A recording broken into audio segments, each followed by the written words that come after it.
Hi there, welcome back to the channel. So it's a bit of a monumentous occasion today. One, we have the new 11th gen Honda Civic on the channel. And the second thing is, Honda is celebrating 50 years with the Honda Civic. 50 years. That is a grand achievement, so well done Honda. The new 11th gen Civic is, across the board, has been held in high regard and it's won plenty of awards already. But is it that good? Let's find out. This new Civic, however, though, has undergone a major design change. I mean, look at it. It's still a stunning looking car, but gone are the harsh, sharp lines of the 10th generation Civic. And I think the looks of the new Civic, this 11th gen, will be a lot more appealing to a wider array of people looking to purchase a family hatchback. Now, full LED headlights.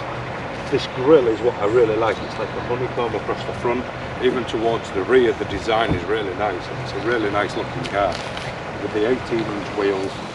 This one today is finished in white.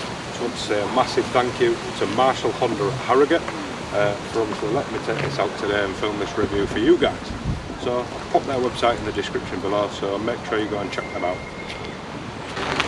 Even the side profile of the new Civic, it looks really good. It's still a sporty looking hatchback. Now, Honda haven't done a saloon model in the new Civic, especially for the European market. They've kept it hatchback. But as you'll see when we go inside, it's brilliant. It's just, I'm going to make a big bold claim here. I think it could be king of the family hatchback segment, if I'm honest. The only thing that downsides it is a bit of the price. It is quite higher on the price side. But I'll let you be the judge of that. So let's go around, have a look around the back, and then we'll have a look, see what it's like inside.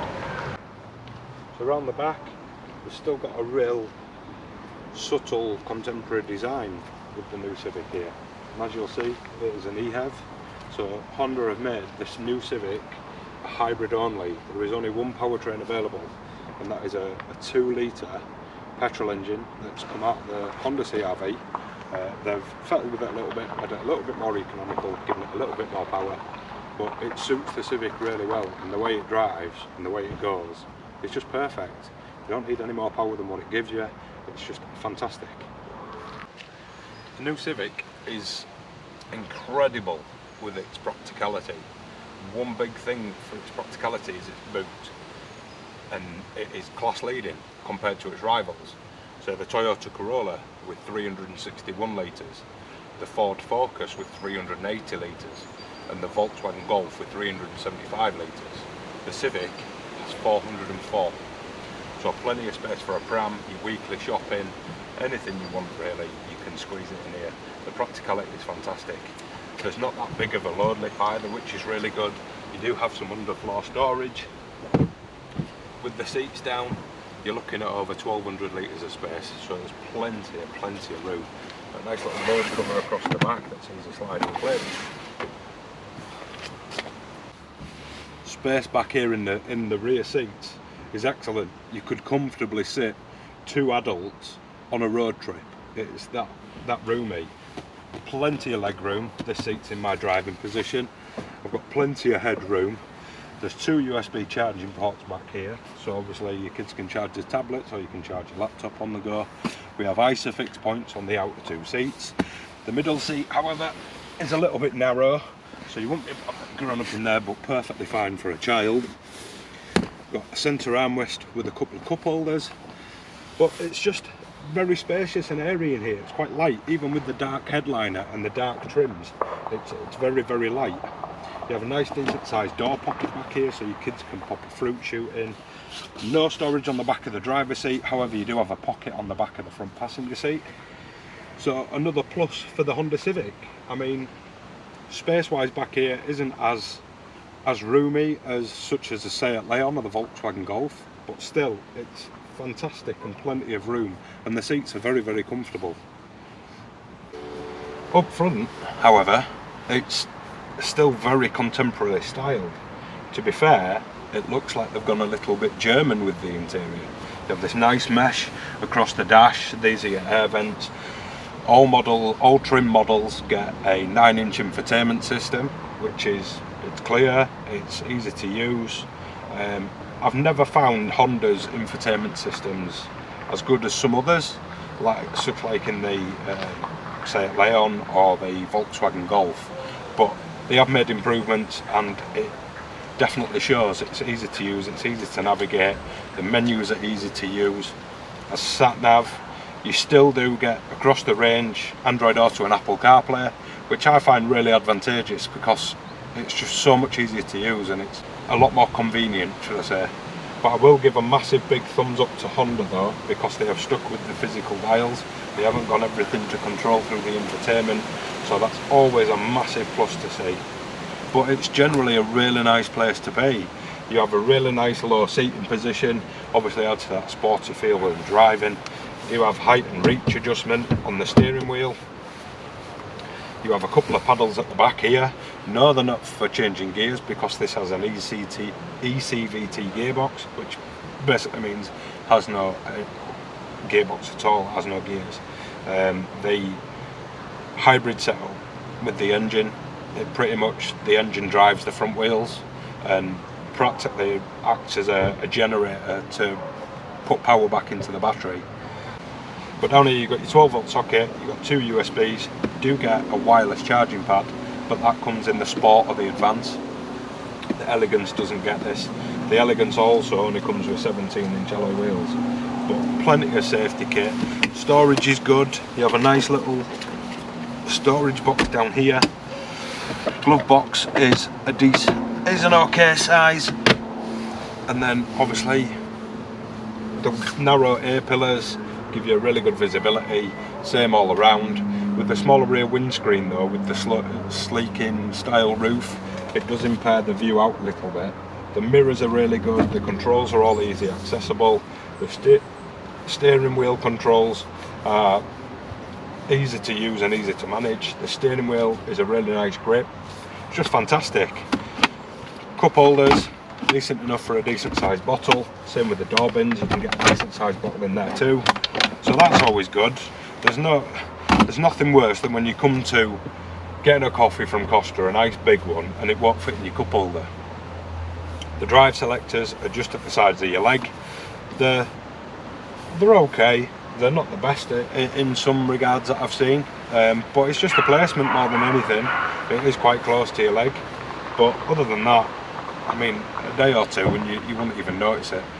Under the bonnet here we have the power plant that is pushing the Civic along the road.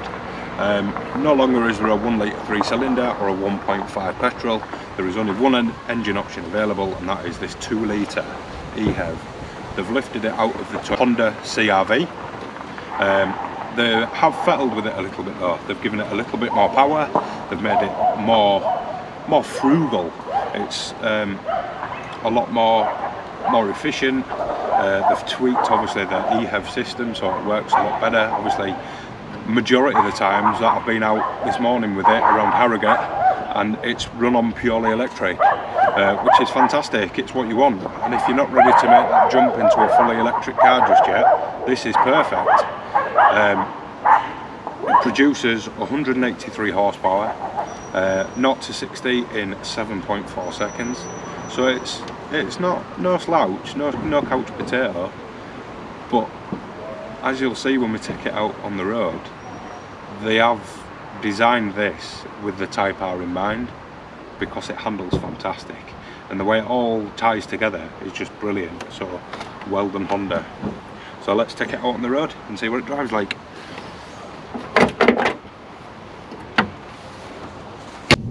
So out in the Civic, and it's a pleasure to drive around town. It handles little bumps and undulations in the road, speed bumps, potholes, copes with them very, very well. It's not too stiff, it's nice and soft, it's a comfortable ride.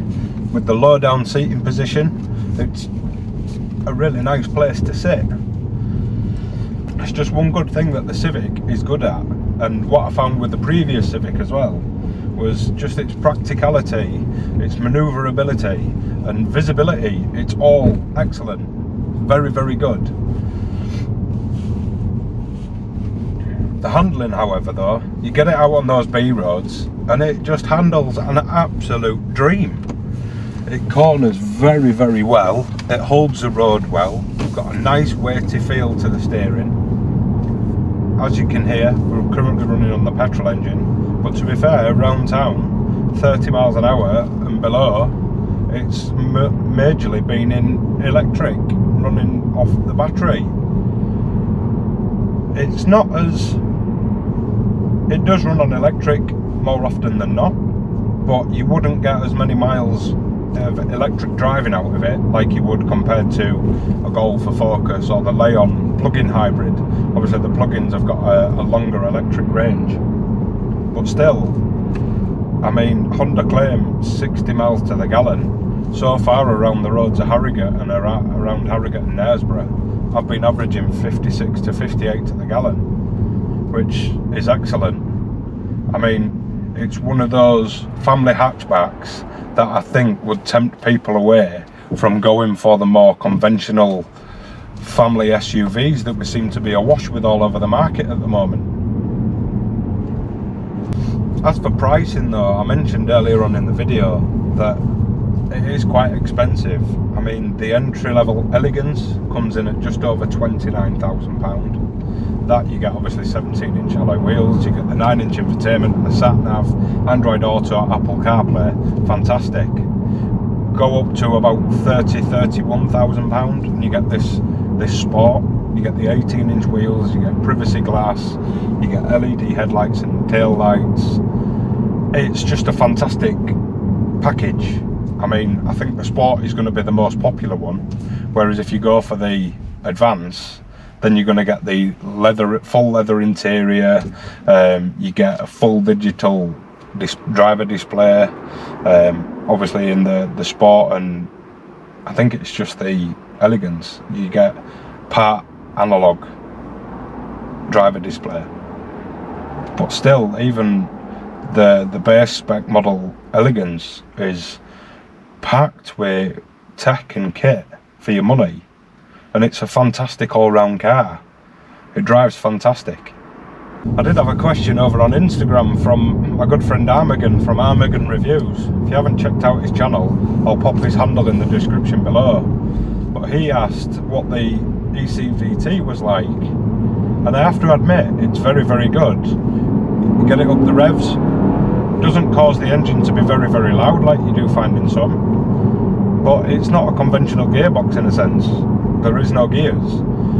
Basically the petrol engine and the electric motor provide drive direct to the front wheels. But what is strange is you stick it in sport mode, put your foot down, you get a sound of like a VTEC engine sound throughout the cabin, and it drops the revs as you're accelerating to provide you with that driving feel that you're actually changing gear. It adds to the driving sense of the Civic, and it's fantastic. And with how good this 11th gen Civic is, I am really, really excited to see what the Type R is like, because they've absolutely nailed it with this one. And with the Type R, I reckon that's just going to be epic. So I hope you all enjoyed this review. Please do let me know in the comments below what you think of the new 11th gen Civic, especially with the new design change and with how it looks. How do you think Honda have gone with it? Do you think it will be popular and be able to sway people away from the more mid-sized and small family SUVs? So until next time, see you there.